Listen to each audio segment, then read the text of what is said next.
I wrote the book in 1966, and the film was made in 73.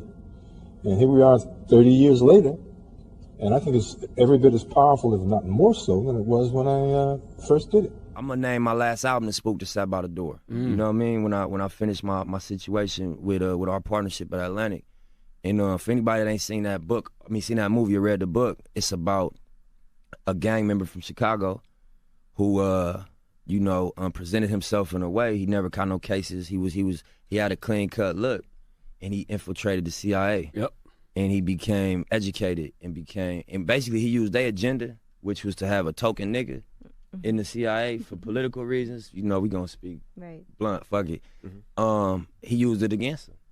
And I think that in terms of hip hop, you think of the message that they embrace, I feel parallel with, like, you know what I mean, the power structure. I don't mean the culture of hip hop, but the power structure of music. They got prescribed personas they expect from us. You know what I'm saying? So I feel like the way he used their intention against him was one of my underlying strategies. I wouldn't give a damn if nobody white ever read my book. If they do, I want them to pay for it and get my royalties. And if they get something out of it, I say, fine. But my audience is not white. I don't write for black bourgeois intellectuals. I write for the people on the block where I live. Raise your right hand and repeat after me. The Spook, Who Sat by the Door. The controversial best-selling novel now becomes a shocking screen reality. The story of the first black agent in the CIA. Whoever they select will be the best-known spy since 007. Their first mistake was letting him in. And let me congratulate you on being the first Negro officer in the Central Intelligence Agency. Their worst mistake was letting him out. You really want to mess with Whitey? I can show you how. For 5 years, he was their token Negro. Freeman, you people must serve. For 5 years, he kept his cool. Man, you just don't belong. I think you'd be happier with a mop in your hands. Like your mama. And in return, they taught him how to spy, how to fight,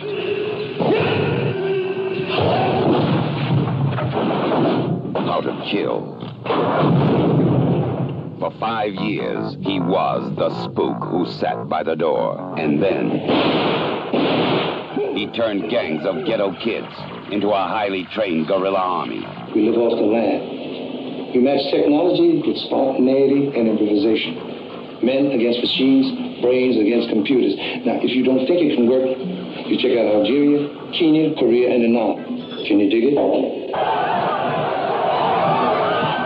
He turned a summer riot into a revolution. This is not about hate white folks. It's about loving freedom enough to die or kill for it if necessary. He turned the American dream into a nightmare. Yesterday, a novel.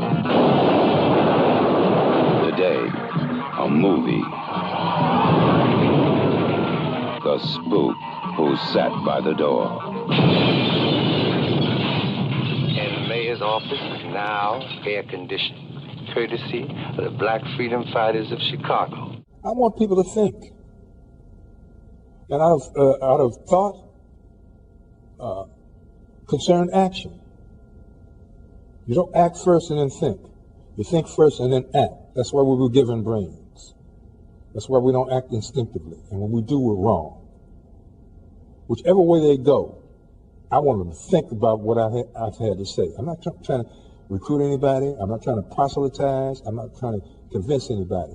I want to shake up the mind. I want people to look at that movie and go out of there thinking. And I think I've accomplished that purpose.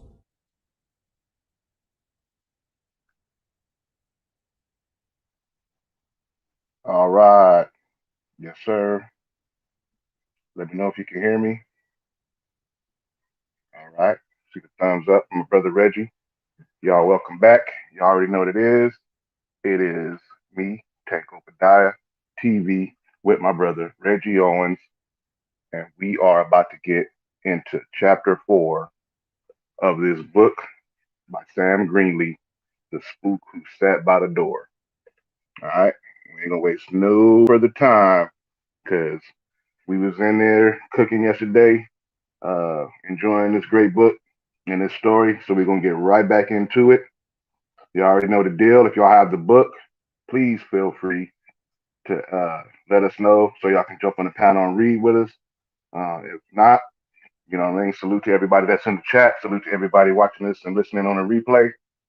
Salute to those who just want to sit back and hear the story of the spook who sat by the door. All right, without further ado, I'm going to start chapter 4. Each morning, Freeman would drive his second-hand Corvair to the big building, descend 3 levels, unlock the door of his office, and begin work. He ate in the cafeteria, just often enough not to appear aloof.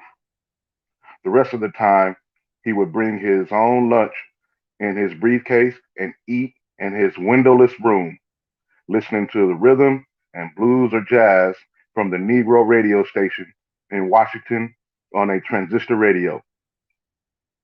He was the top secret reproduction section chief, and being the only man in the section, he was little more than the highest paid reproduction clerk in Washington. Nevertheless, he was the only Negro officer in the CIA. He was promoted after a year in his cubbyhole. He had been making a run of 200 of a 3-page report dealing with the methods of bribery of the Central American Union leaders when there was a knock on the door.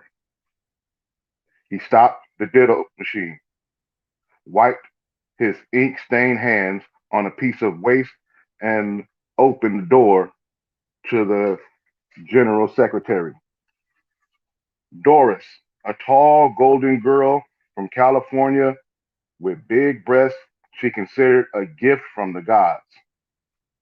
Dan, the general needs someone to give a senator a guide tour of the building. Do you think you can handle it? I usually do it, or one of the other secretaries, but we're up to our ears getting ready for the closed budget hearings next week. Now, if you don't think you can do it, say so, and I'll try to get someone else. I think I can handle it. Good. Then we can go right up to the general's office. She was standing very close to Freeman, and when she turned, she allowed one of her jutting breasts to brush his arm. She sat on the edge of the desk while she washed his hands in the basin in the corner. Don't you like me? Why do you ask that? He said. Well, you don't seem very friendly when you bring up top secret documents up to the office. Sometimes you don't even seem to know that I'm around, she pouted prettily. Well, said Freeman carefully, it's just that I have a great deal on my mind. The responsibility of running the entire top secret reproduction, you know. I want to make good, and sometimes I'm preoccupied with my duties. You know how it is. Actually, I think you're very intelligent and attractive. Everyone says so. To be the general secretary at your age is quite an accomplishment. All of the other brass have secretaries who are much older. I'll try not to be so preoccupied the next time I bring some things to your office. He put on his coat and held the door open for her, and she brushed him again as she passed. He turned out the light and checked the door carefully to see that it was locked. They walked to the elevator, and he pressed the button to summon it. You're very ambitious, aren't you? She said. Yes, I want to be the best reproduction section chief they've had here. Oh, but you are. Everyone says what a good job you're doing. Much better than anyone ever expected. You know, ambitious too. I don't want to be a secretary all my life. I've applied for lateral entry into the office's core, and if I pass the oral exams next year, I'll get an overseas assignment. I'm sure you'll pass. The elevator arrived and they entered it. He pressed the button for the top floor of the building. Well, I hope so, she said. I'll probably start out under embassy cover, you know, handling cryptography and administration, but I hope eventually to be an operative agent. Well, I'm certain you'll be the prettiest spy, whatever they assign you. They left the elevator. Doris managing to brush him again and walked to the double doors of the general suite of offices. They entered and Doris settled herself behind her desk in the outer office and waved to the door behind. Go right in, Dan. The general's expecting you. She thrust her breast against the powder blue cashmere sweater she was wearing and was smiling to herself when Freeman walked to the door of the general's office. He knocked on the door and entered. The general waved him to a chair next to his massive desk. Sit down, Freeman. Been hearing good things about you, like being with our team. Yes, sir.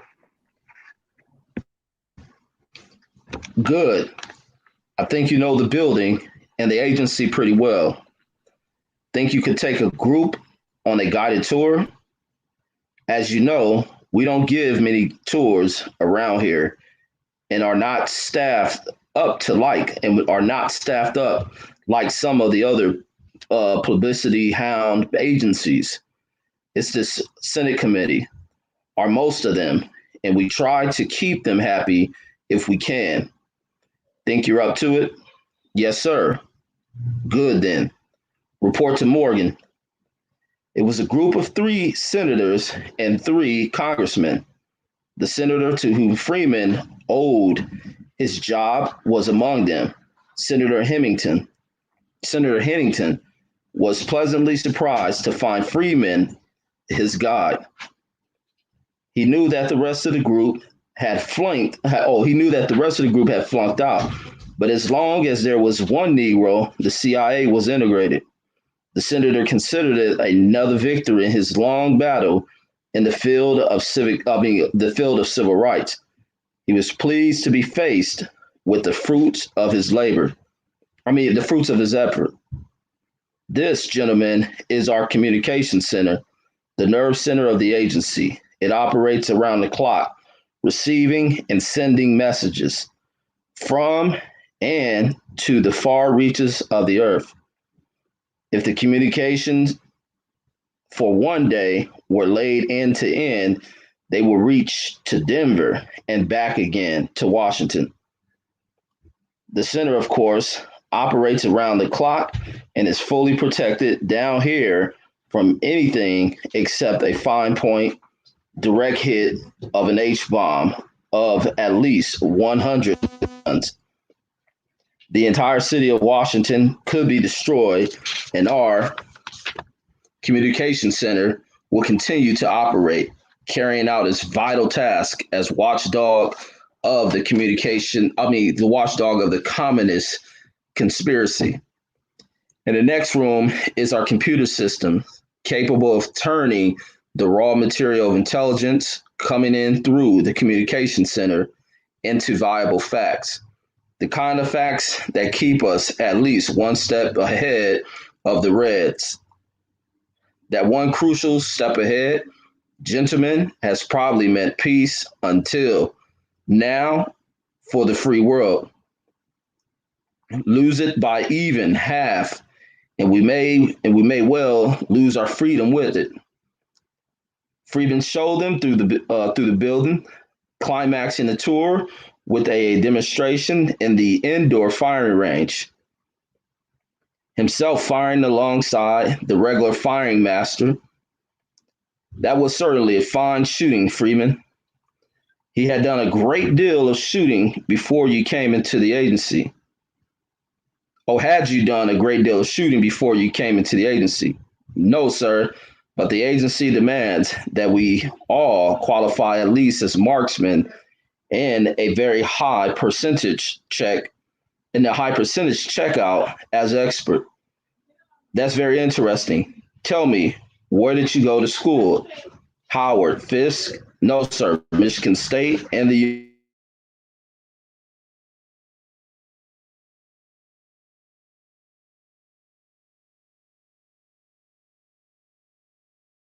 really? They have some fine football teams at Michigan State in the last quarter. Uh oh, am I still there? Test, test. Okay, Yeah, okay. I hear I'm you still now. there. In the You last went in and quarter. out. Yeah. All right.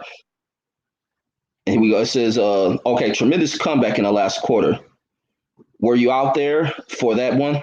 Yes, sir. Senator Freeman played on that Rose Bowl team, said Morgan. Is that right? You know, I played football for Dartmouth a few years back. He turned to Morgan, CIA congressional liaison officer, and asked, Mr. Morgan, do you suppose Mr. Freeman could join us for lunch? Of course, Senator. They completed the tour and had lunch in the executive dining room, the senator insisting that Freeman sit next to him. The senator was deft in handling Negroes. As he often told members of his own staff, it was important to make them feel comfortable, to treat them as equals. This was very difficult for the senator since he really did not feel that there were very many people equal to himself, white or black. The senator had a polished, practiced humility that wore well. However, his wit, charm, and good looks more often than not left people feeling that he was a regular guy. And although the senator did not feel himself as a regular guy, he would have been pleased at the accolade since Americans regularly elected regular guys to office. Tell me, Mr. Freeman, do you like working for the agency? The senator had found that calling Negroes Mr. often had a magical effect on the relationship. Of course, yes. I think it's an extremely important job, and I'm proud to be a small part of the team. What were you doing before you joined the agency? I was in social work in Chicago. I work with street gangs in the slums. That's very interesting, Mr. Freeman. Did you enjoy the work? Yes, sir. Freeman used sir with whites as often as possible. He found that it had a magical effect on the relationship. Well, I think that kind of work is important. As I said in a speech on the Senate floor last year, in our hearings on juvenile delinquency, it is extremely important that we establish some human and sympathetic contact with juvenile delinquents, school dropouts, and other youthful members of the culturally deprived. I couldn't agree more, Senator. Yes, I favor a national study on the problem of juvenile delinquency and crime, particularly among the culturally deprived. Excellent idea, Senator. We certainly need another study of that problem. Then, of course, an increase in the construction of low cost public housing, a training program for high school dropouts, and the introduction of scientific methods of rehabilitation in our reform schools. I'll send you a copy of the speech, Mr. Freeman.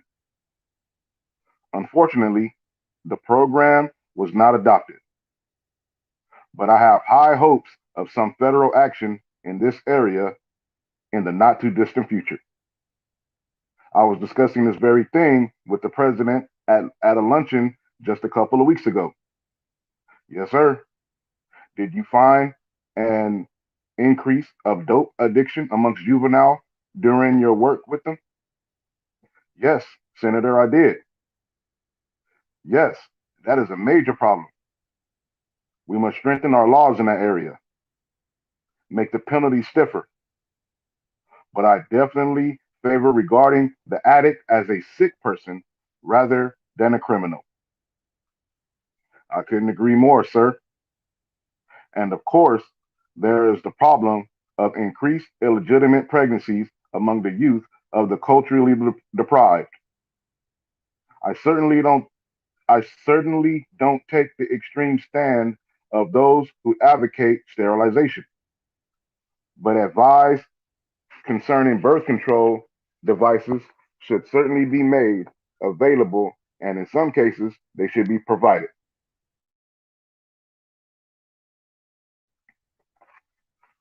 Definitely, I'm sorry, uh, dependent on the individual case, of course, and tightly controlled. Definitely, Senator. There is a great deal of work to be done in this area. We have to roll up our sleeves and get to work.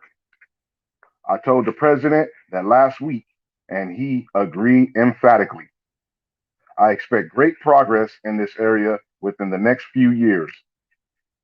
The luncheon ended, and the congressional party spent a few minutes in the office of the director. The senator lingered when the party began to leave for Capitol Hill. General, I was extremely impressed with Freeman. An excellent choice, I think. I had an interesting and enlightening conversation with him concerning his former field, juvenile delinquency. He gave me some excellent tips, things I might be able to use eventually in a Senate speech, or perhaps in an article for the New Republic. I think taking him on as your assistant was an extremely wise move. It's fine to see integration in action. Freeman was appointed the next week as special assistant to the director. He was given a glass enclosed office in the director's suite. His job was to be black and conspicuous as the integrated Negro of the Central Intelligence Agency of the United States of America. As long as he was there, one of an officer corps of thousands, no one could accuse the CIA of not being integrated. Freeman couldn't have been in a better position for what he intended to accomplish. He had access to most of the general's briefings, attended many of his meetings. He traveled with the general increasingly, and his face became familiar throughout the agency. He took target practice 3 times a week, practiced judo, jiu-jitsu, and karate, and had one weekly session of boxing with the retired former middleweight contender. His routine seldom varied, and the periodic checks by the security section confirmed this. He continued his trips to New York. He would check into Hotel Teresa in Harlem, then leave for his apartment, shaking any possible tail. A shower, a shave, a Beefeater's martini, and Freeman, the Tom, became Freeman the hipster. No one ever blew Freeman's cover. They accepted at face value what he appeared to be because he became what they wanted him to be. Working for the agency, in the agency, Freeman was the best undercover man the CIA had. And that concludes chapter 4. All right. Chapter 5. Freeman saw his Doheny queen at least once a week. She told him of the interview with the agent, but he did not want to switch. Oh, but he did not want to switch whores and complicate things. Finding a mistress among Black Washington society promised to be tedious, unrewarding, and a potential threat to his carefully worked out cover. His girl, Joy, came to Washington almost monthly, and twice she met him in New York midtown hotels. Since he would since he would not reveal his soul whole even to her. Late one spring evening, they were laying in the bed in Washington. They had eaten a seafood dinner in a restaurant not far from his apartment, just north of the junction of the Anacostia and Potomac rivers. They had been seated by the kitchen as usual. Later, they had listened to Sonny sit in a small jazz club just off U Street in the heart of the big Washington ghetto. They made love when they returned, but not slept and lay silently, sipping scotch and smoking, listening to the music of a late night jazz station from the transistor radio, which stood on the bed table. Joyce arose to one elbow and gazed into Freeman's face. Dan, I think it's time to have a talk about the two of us. This kind of thing can't go on forever. It's time I started thinking about a home, family, security. Okay, he said, let's get married. Dan, you know I love to marry you, have children, but this part of you, your bitterness, your preoccupations with the race thing, it's frightening to me. It frightens me, shuts me off. I feel threatened. Freeman sat up in bed and looked at Joy in some surprise. But why should you feel threatened? Hell, the way I feel doesn't even threaten Whitey. Dan, how much longer are you going to stick with this job? You haven't had a promotion in 4 years, and you're the only Negro officer they have. Once I prove myself, they'll recruit more Negroes. I'm certain of it. We can't all join the demonstrations. Some of us have to try quietly to make integration work. Are you going to prove yourself by taking a bunch of bored housewives on guided tours? They were on shaky grounds, and Freeman had to be careful. Joy knew him too well. In one false move, a statement which didn't ring true, and he might expose himself. He arose, walked to the dresser to light a cigarette, regarding her in the mirror as he did so. I'm hoping I can move into something else soon, something more substantial. He returned to the bed, sat on the edge, and lit a cigarette for her. If I left now before they began hiring other Negroes, I'll always think I've given up. It's not easy continuing with this jive job, but it's little enough sacrifice for the cause of integration. Baby, I'm sorry, but I can't sacrifice my life for a cause. I admire the way you feel, but I fought too hard to get out of the slums, and you continue to identify with the slum people you left behind. I never left them behind. She placed her hand on his knee and smiled gently. Honey, whether you admit it or not, the day you left Chicago for college, you left the block and the people on it. Besides, what's wrong with wanting to live in a decent neighborhood, to want the best for for our kids? Who do you think pays for those nice things, if not the people we ought to be helping because nobody ever gave them a chance to help themselves? Joy, you have forgotten you came off those same streets. Except for your college degree, those people are just like you. Not me, baby. I left that behind me. All those hot, stinky rooms, those streets full of ghosts, junkies, whores, pimps, common, the crooked cops, the phony, fornicating preacher, and the smells, garbage, stall sweat, stall beer, or stale sweets, stale beers, reefer wine, and funk. That bad hand-me-down meat from the white supermarket, the price hiked up in 2 minutes to the side of turning a buzzard's stomach.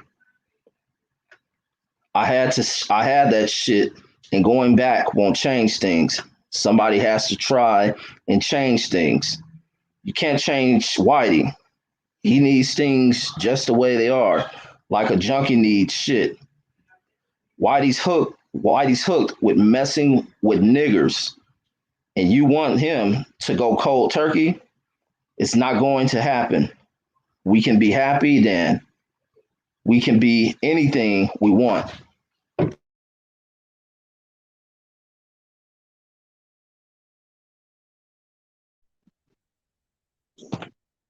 Whitey, Whitey won't let you. Uh, Whitey won't let you be what you want to be. They put you in a pigeonhole marked nigger. How can I be happy with that? Or how can I be happy that way? There's no way I can spin a middle class cocoon thick enough for them not to penetrate any time they choose. Even I could. What about the rest? We have our own lives to live. I can't live in this country like an animal. I'm a man. He was restlessly pacing the room. She leaned toward him, the sheet falling away from her breast, and he had a moment of panic look on her face. Knowing that he might lose her, you don't have to live like an animal. If you really must fight whites, do it by succeeding.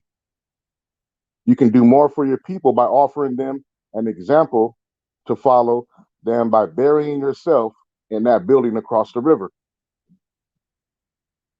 You mean hire myself out for a higher price to sit by a more impressive door?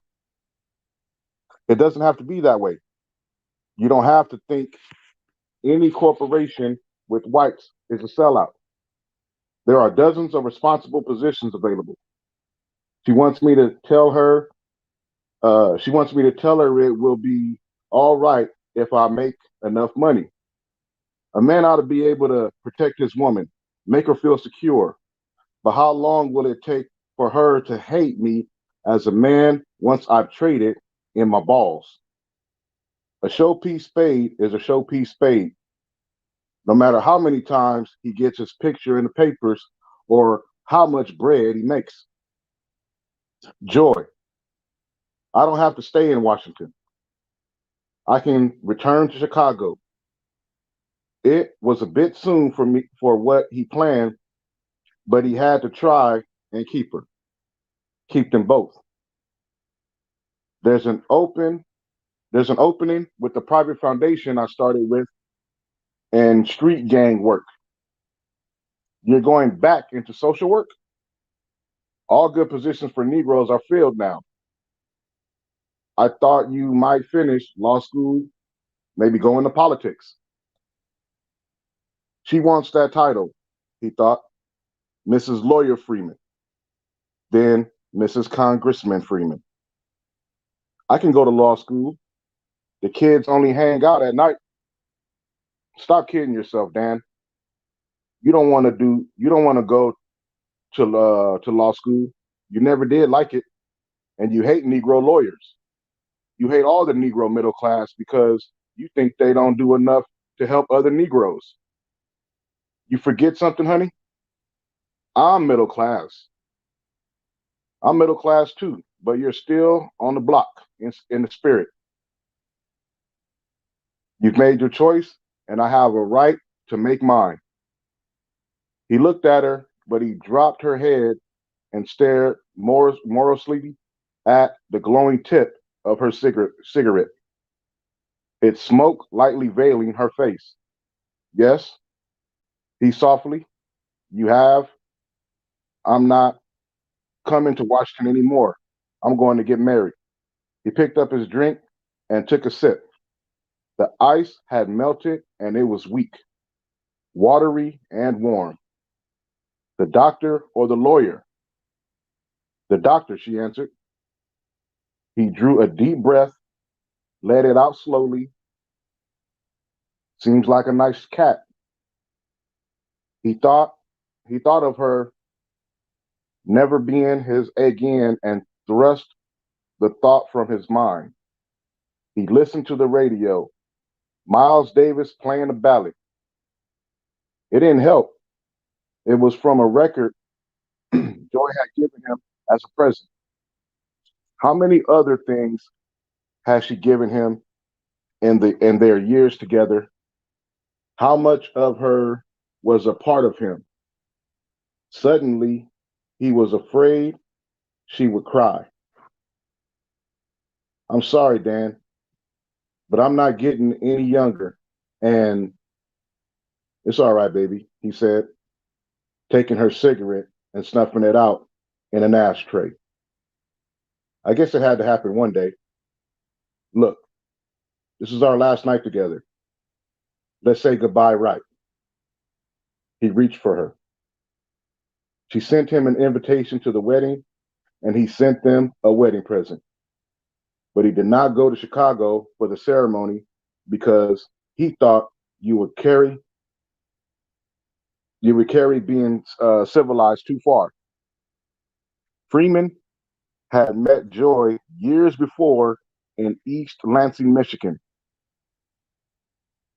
when they were both students at Michigan State University.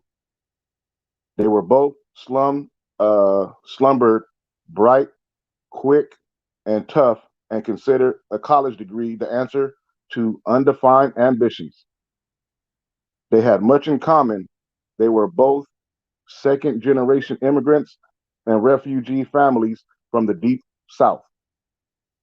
Their grandparents had migrated as displaced persons to the greater promises of the urban North.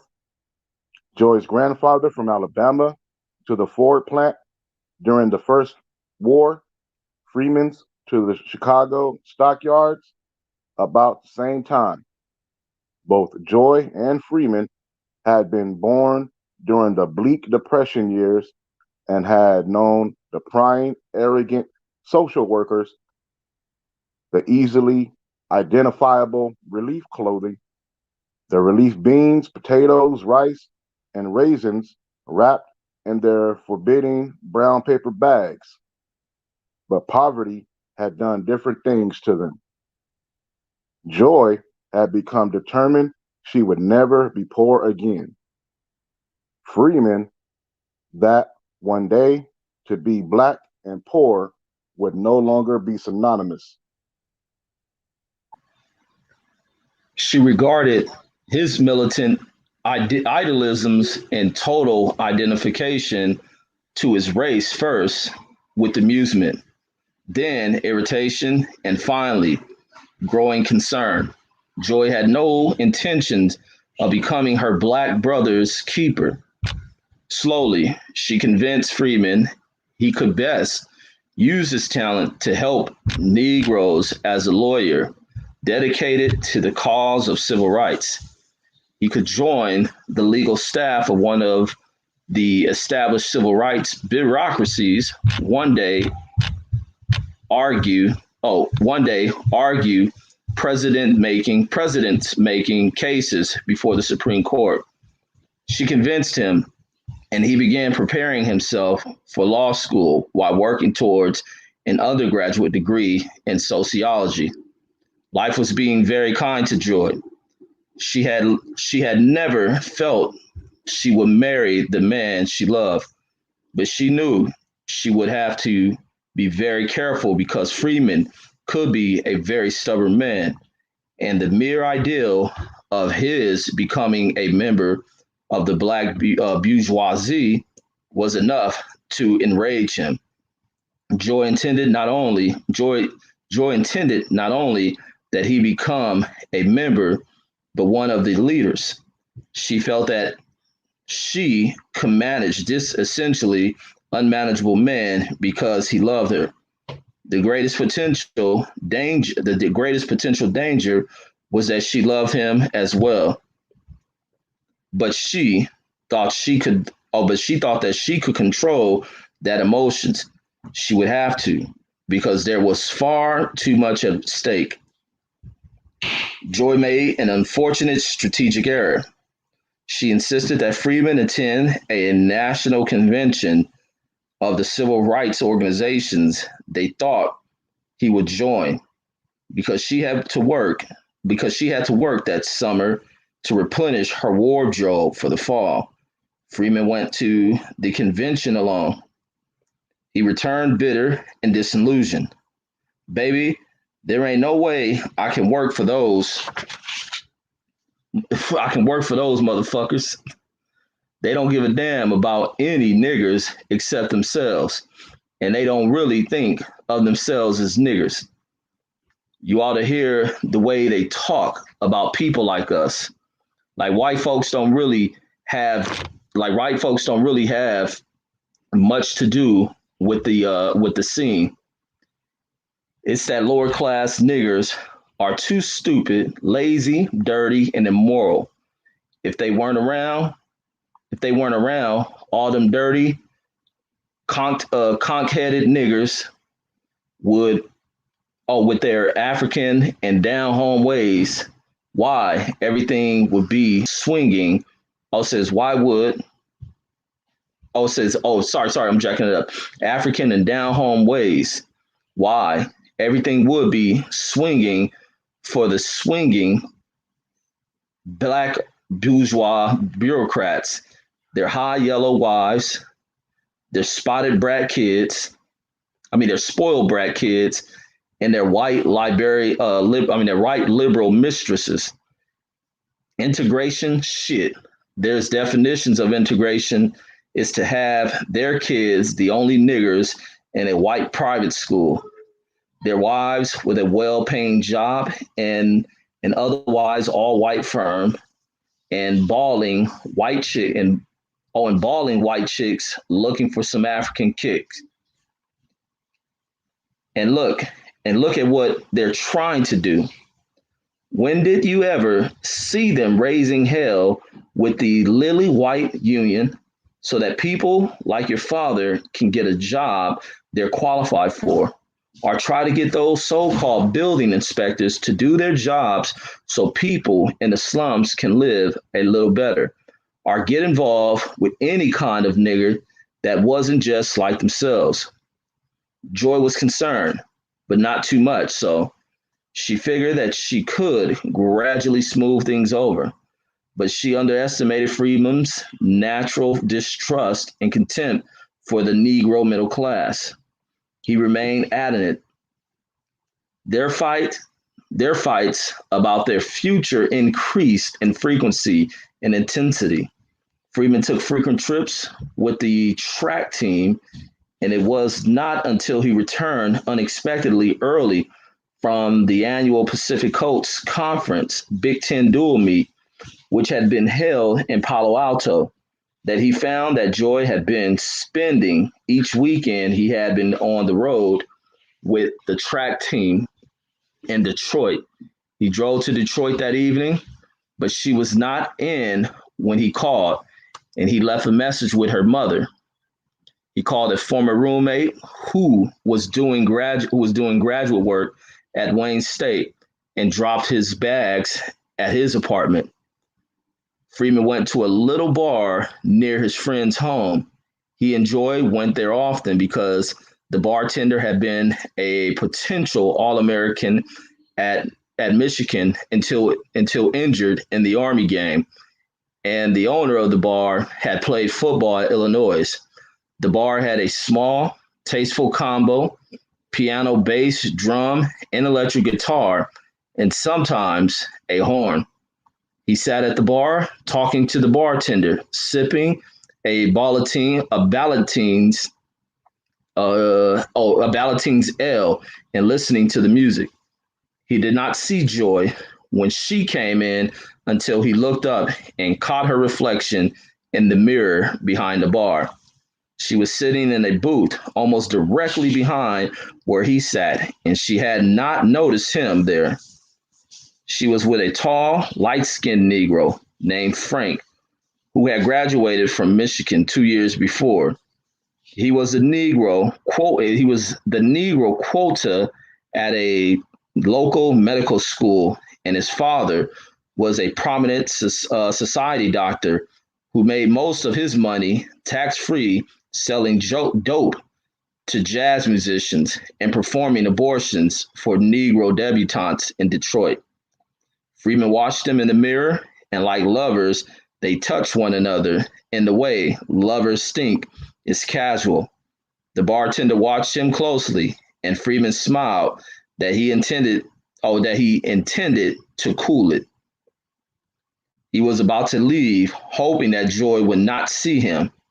When she looked up and their eyes met in the mirror, he nodded, smiled, lifted his drink in salute towards her reflection. He stood and walked to her table and talked small talk with her and her date. Freeman had met him often in Ann Arbor and East Lansing and occasionally at parties in Detroit. But somehow the pretty boy could never remember Freeman's name. Sitting there with Joy must have been good for his memory, because that night he knew exactly who Freeman was. They looked at one another in that quiet, deadly way men have when they don't like one another, while Joy chattered nervously. Freeman refused invitation to sit down and then excused himself. He refused a drink at the bar and left, saying goodbye to his bartender friend. To Frank's credit, he really wanted to marry Joy, but his mother would not permit it because Joy was not, quote unquote, society. She had not even come out. Several days of his mother's illness, round trip to Europe for the summer vacation, and an American Express credit card convinced Frank that the thing between him and Joy could not work. He was very successful with the story of his tragic love in Europe, and girls from Smith, Vassar, and Sarah Lawrence sympathized with him right up until the time they had climbed into bed with him. Somehow, the story did not impress the girls from Bennington, but the others were intrigued. They didn't know Negroes had problems of that kind. They would enclose his creamy body in their arms, shut their eyes, and think of him as the deepest black. Had he known this, he would not have been flattered. The experience taught Joy a lesson. She would never leave her background behind her in Detroit. Her beauty, grace, manners, and education meant nothing to Detroit black society. She went to Los Angeles and became a society girl from the Middle West. Freeman did not see her until years later when she returned to Chicago. And that concludes chapter 5. And you know what? We're going to get right on into chapter 6. It looks like we're going to be able to get like 3 chapters in a day, Reggie. You good with that? Oh, yes, indeed. Yes, indeed. All right, so chapter 6.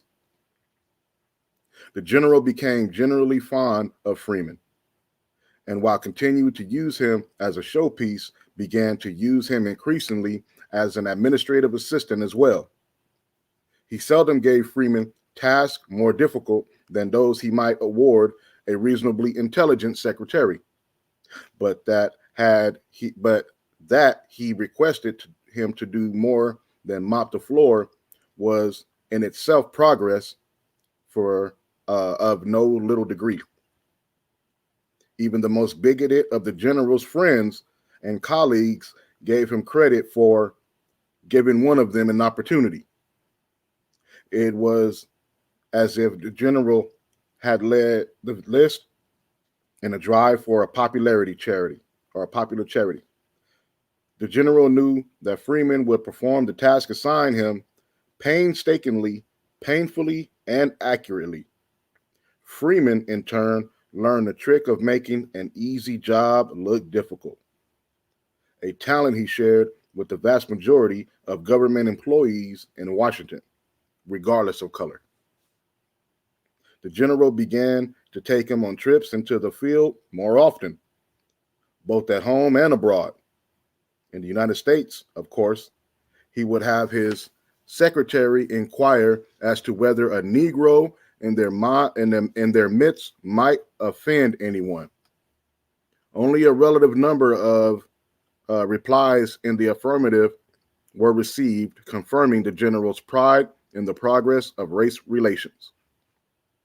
Freeman was often used as a liaison between the general and Senator Huntington, and their mutual relations improved considerably. The senator would often invite Freeman to lunch in the Senate dining room. The senator liked to lunch on the Hill with the Negro at least 2 or 3 times a month, and often would be stuck with one who looked white, a wasted effort in image making. Nowadays, the presence of Negroes in the Senate dining room seldom evoked any dramatic response from the Southern senators, as had been the case early in the senator's career, thus taking much of the drama and pleasure from the adventure. But the senator's reputation as a flaming liberal crusader for human rights remained intact, and Freeman made his small contribution, making only one minor faux pas by once requesting a wine in a good French accent. The senator did not notice, and Freeman made a mental note that knowing anything at all about wines was not part of his image. The senator, flattered by Freeman's feigned ignorance and naivete, told everyone that Freeman was an extremely intelligent man. Freeman moved through Washington like an invisible man. He was an occasional, though not frequent, guest at Georgetown cocktail parties for African diplomats. He was seldom invited to sit-down dinners, not because the Georgetowners objected to eating with Negroes. They all did it several times a year. But to save him the embarrassment of which fork and spoon to use, for which, of course. His blackout from Washington's black society, the most snob-ridden of a snob-ridden class in America, was total. It was as he wished. While Freeman could regard whites with a certain objectivity and controlled emotions, the black middle class and the Moors sent him up the wall. He dated seldom, and if there was a recurrence of the relationship, it was usually confined to bed. The Washington Negro woman found much to fault Freeman in dress and cool, but little to complain about in bed. He seldom maintained a liaison more than a few months at a time. He still used the Bohemian Queen, now moved up the horror social ladder to the point where she was a high-priced call girl with a clientele consisting mainly of Southern congressmen. She specialized in several sadistic variations for which she charged extra. Her relationship with Freeman had become warm and personal, in spite of the fact that she knew nothing about him. She enjoyed his company, and increasingly, she enjoyed sleeping with him. Men would never be her scene, but she knew by now that Freeman offered no threat and made no attempts to use the power or to use the power her sexual enjoyment gave him. It intrigued her, and she enjoyed the relationship they had. Freeman studied the reports of the guerrilla fight in Algeria, particularly as confined to urban centers, the guerrilla war against the Hawks in the Philippines, the guerrilla war against the Malayans, communists, the tactics of the Viet Cong, the theories of the GIAP and Mao Zedong. He accompanied the general to Saigon four four times as the war escalated. He stayed in the hotel Caravel, the air conditioning so high that you had to wear a jacket or a sweater. He had cocktails in the roof terrace among the correspondents who were trying to turn the day's rations of rumors, gossip, and USIS and PIO propaganda into a meaningful dispatch. He ate in Vietnamese restaurants, several of the good French restaurants, and a Japanese restaurant set in a Japanese designed garden across from the hotel. He learned to walk slowly. He learned to walk slowly the other way when a crowd surged towards the scene of carnage created by a terrorist to watch if a cyclist had an egg more lethal than those laid by hens in the basket of his bike. He brought a set of Danish-style stainless ware in Japan. Sorry about stainless ware in Japan. A Japanese camera in Hong Kong. Thai silk in Bangkok. He had suits made by Jimmy Chin of Kowloon, which had shipped to his New York apartment. He became adept with the chopsticks and learned to make love in several languages. He found that in Asia he was not as hip in bed as he had imagined, and took the postgraduate course in sex, Oriental style. He was enjoying the job.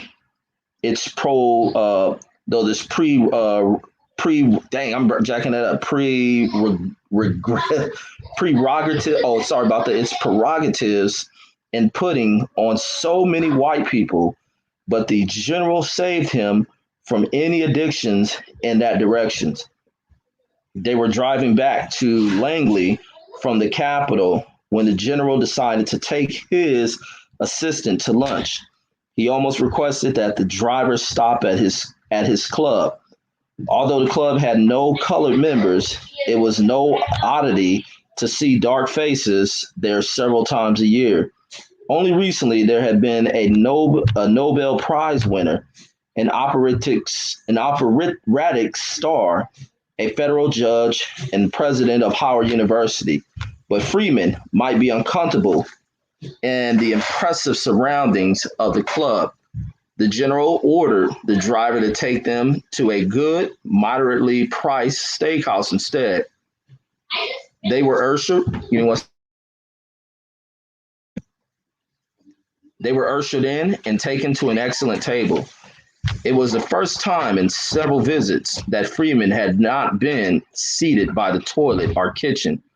Freeman ordered a martini on the rocks, the general bourbon and branch water while they awaited their steaks. Dan, I want to say how pleased I am at the way you fitted into the agency. To be frank, I had my reservations at first, but they've been completely eliminated by your performance. If more of your people were like you, there would be much less difficulty.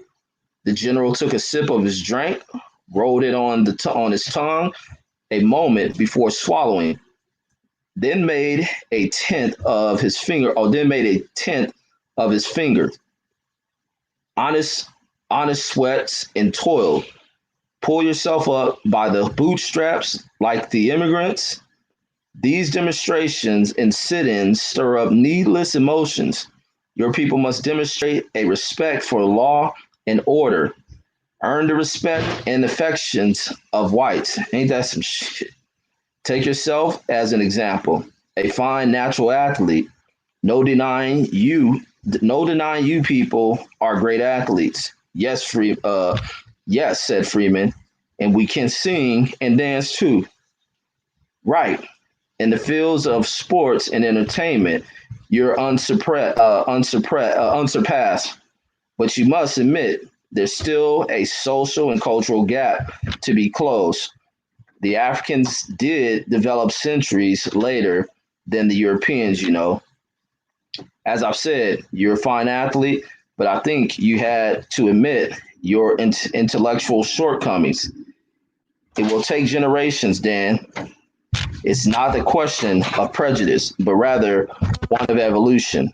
Their stakes arrived, and Freeman fought to keep his down.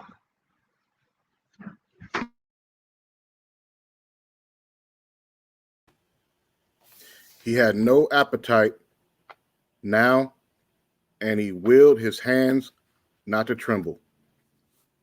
He had not ordered wine because he thought the Spartan general might consider it an affection. He sipped the cool Carlsberg, taking a deep breath as he replaced the glass. He forced himself to look at the general, masking his seething emotions. He surprised himself by summoning a smile.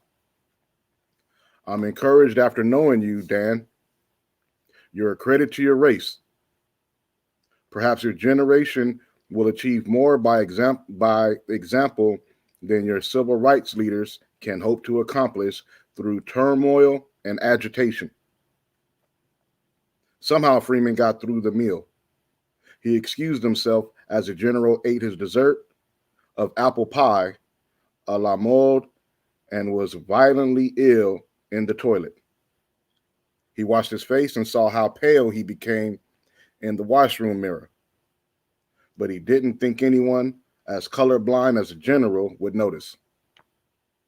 The general followed Freeman to leave the office early that day, and he reached his apartment ahead of rush hour traffic. He mixed a stiff scotch and lay sipping in it a very hot tub. He's lay sipping it in a very hot tub while listening to Dinah Washington. Well into his second drink, he watched the 6 o'clock news, the big mounted cops charging the children with cattle prods, the police dog, and fire hoses. One long shot of a little girl bowled over by the battering stream of water and spun along in the gutter like a bowling pin. The freedom songs and praying, all the wasted, martyred faith and courage of a people who wouldn't quit. It had to be channeled where it would be most effective, where it might make Whitey back off.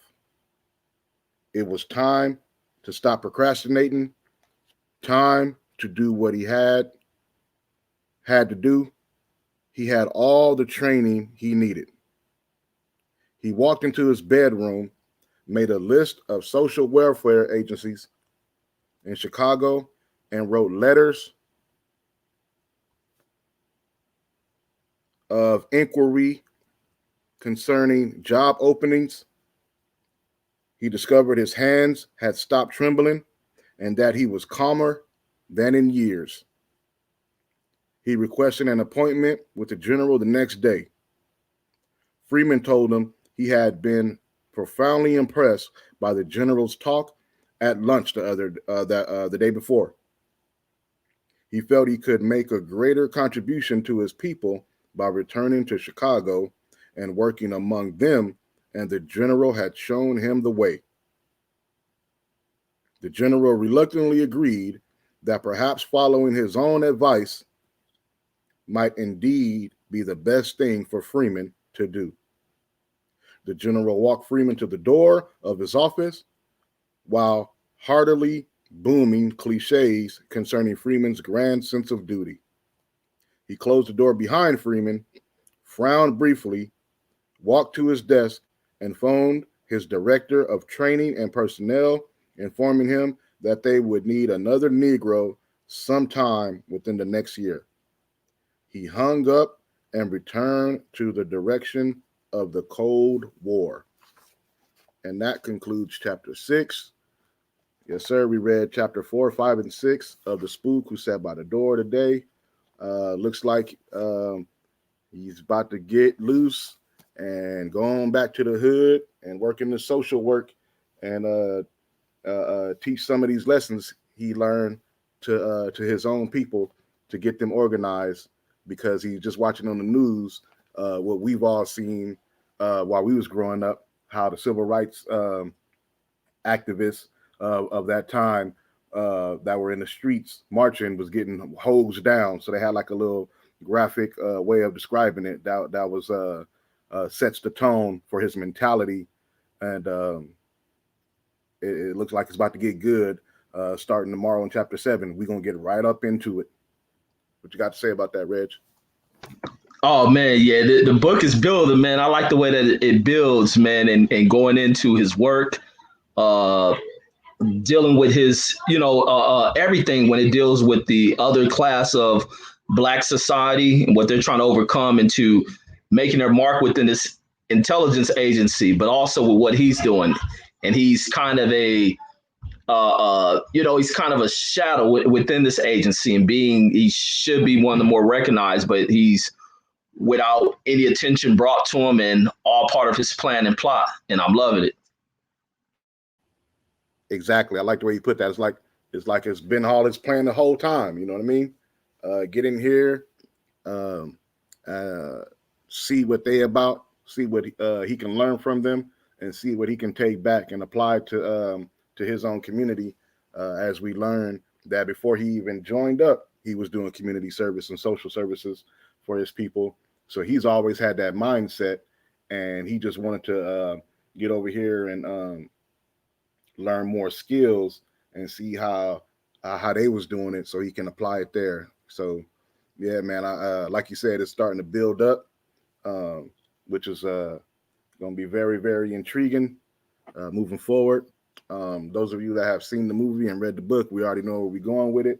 And those of you listening for the first time, I hope you guys are enjoying this good story written by Sam Greenlee, and tune in with us tomorrow as we continue the story.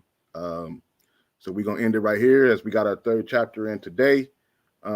Give you enough time to go to the bathroom, get you something to eat. And as we head to the barbershop in about less than 30 minutes, about 20-something minutes. And we really appreciate y'all joining us on the replay. Those of you that came into the chat, KP from KC, Andrew Charles, all the kings and queens that's always rocking with us since day one. We've been doing this. And of course, got to give it up to my brother, Reggie Owens, for being involved, joining us, and making this thing that we call reading great again, and making it cool to read. Any closing words, Reggie? Oh man, no, absolutely, man. Thank you for everybody that's tuning in here live and on the replay. And salute my brother Andrew Charles, my brother Kate from KC, and those who else who have fallen in but may not be writing in the comment section. Salute to y'all and thank y'all for coming through. And hit that like button for us. Oh yes, sir. Hit that like button. Make sure that you subscribe so that way you can get the notifications for the next time we go live and every time that we set up. And you already know what time it is, man. We'll see y'all tomorrow. Yes, sir.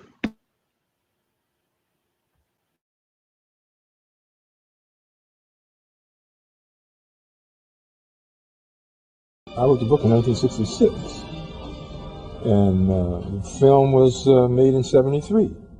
And here we are 30 years later, and I think it's every bit as powerful, if not more so, than it was when I first did it. I'm gonna name my last album "The Spook That Sat by the Door." You know what I mean? When I finish my situation with our partnership at Atlantic, and for anybody that ain't seen that book, seen that movie or read the book, it's about a gang member from Chicago who, you know, presented himself in a way. He never caught no cases. He had a clean cut look, and he infiltrated the CIA. Yep.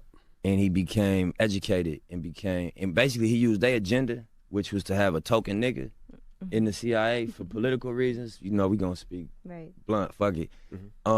He used it against him. And I think that in terms of hip hop, you think of the message that they embrace, I feel parallel with, like, you know what I mean, the power structure. I don't mean the culture of hip hop, but the power structure of music. They got prescribed personas they expect from us. You know what I'm saying? So I feel like the way he used their intention against him was one of my underlying strategies. I wouldn't give a damn if nobody white ever read my book. If they do, I want them to pay for it and get my royalties. And if they get something out of it, I say, fine. But my audience is not white. I don't write for black bourgeois intellectuals. I write for the people on the block where I live. Raise your right hand and repeat after me. The Spook, who sat by the door. The controversial best-selling novel now becomes a shocking screen reality. The story of the first black agent in the CIA. Whoever they select will be the best-known spy since 007. Their first mistake was letting him in. And let me congratulate you on being the first Negro officer in the Central Intelligence Agency. Their worst mistake was letting him out. You really want to mess with Whitey? I can show you how. For 5 years, he was their token Negro. Freeman, you people must serve. For 5 years, he kept his cool. Man, you just don't belong. I think you'd be happier with a mop in your hands. Like your mama. And in return, they taught him how to spy, how to fight,